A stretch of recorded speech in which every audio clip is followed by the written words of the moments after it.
Alta velocità Brescia-Padova e seconda linea del tram. A Padova arriva 1 miliardo di euro di investimenti, secondo le previsioni di spesa stilate nella bozza del Recovery Plan. Un progetto che porterebbe nei prossimi anni anche ad un cambiamento radicale della stazione con interventi di riqualifica.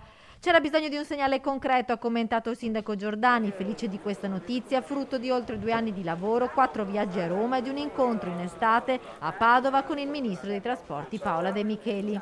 Tutti assieme abbiamo costruito un accordo per far sì di far arrivare il più presto possibile l'alta velocità, per fare modifiche alla stazione, per trovare un accordo per far sì, non parlo della Ronda Sud, ma parlo di un'alternativa perché le merci non transito non devono transitare attraverso la stazione.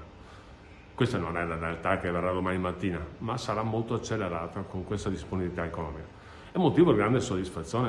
Ora non è il momento di polemiche, ma di continuare a lavorare per la città, ha detto Giordani, che in questi giorni è impegnato anche a definire gli spazi cittadini da mettere a disposizione per la campagna vaccinale. Martedì sera, insieme ai responsabili dell'USL 6 e al presidente della Camera di Commercio Sant'Ocono, ha effettuato un sopralluogo al padiglione 6 della fiera, dotato di grandi spazi e di parcheggio. Sembra essere il luogo adatto per svolgere le vaccinazioni di massa sui cittadini.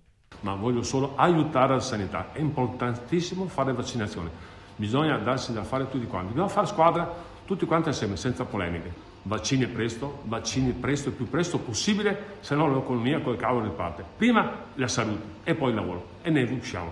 Se facciamo tanti vaccini, a volte in maggio, giugno siamo a posto. Per cui diamoci tutti da fare, evitiamo le polemiche, facciamo i vaccini.